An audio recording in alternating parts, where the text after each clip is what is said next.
করতে পারি যে একটা ব্রাইট সময়টা আসলে কি পরিমাণ খারাপ লাগে। বলবো যে আসলে কমফোর্টেবল ব্যাপারটা সেটা সত্যি হচ্ছে যে এত দামি একটা ড্রেস কিন্তু অনেক সময় হয় কি এত ভারী হয় তখন কিছুটা সময় পরার পর না আসলে ভালো লাগে না, আর পড়তে ইচ্ছে করে না, সেই শান্তির জায়গাটা থাকে না। তো আমার কাছে মনে হয়েছে যে আপু আমাকে যে লেহেঙ্গাটা দিয়েছে পরার জন্য, এক্সপোজ করার জন্য আপনাদের কাছে, এটা আমি নিউলি না, ও আচ্ছা। তো বাই দ্য ওয়ে আপু যেটা বলছেন উনি সুন্দরের ওনার আপু, সুন্দরী আপু আমাদের। তো উনি যেটা বলছিলেন যে ওনার কিন্তু সুন্দরের শাড়ি আপনারা প্রচুর দেখেছেন এখানে, বারিশা সবসময় লাইভ করে এবং আহ লাবণী আপুও সবসময় লাইভ করেন। তো সুন্দরের শাড়ি আমিও অনেক শুট করেছি, আপনারা দেখেছেন হয়তো বা ফেসবুকে বা সোশ্যাল মিডিয়াতে।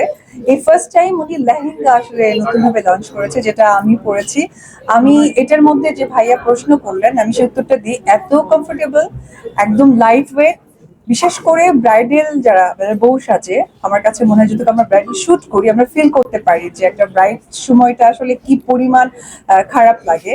তো সেই সময় যেটা হয় যে ভারী শাড়িটা বা ভারী লেহেঙ্গাটা পরে বেশি সময় থাকা যায় না, আবার নিজের সৌন্দর্য মেনটেন করতে হয়। তা আপু মনে হয় সেই চিন্তা করে খুব লাইট ওয়েটের মধ্যে ডিজাইন আর কিছু অনেক অনেক কালেকশন লেহেঙ্গা নিয়ে এসেছে।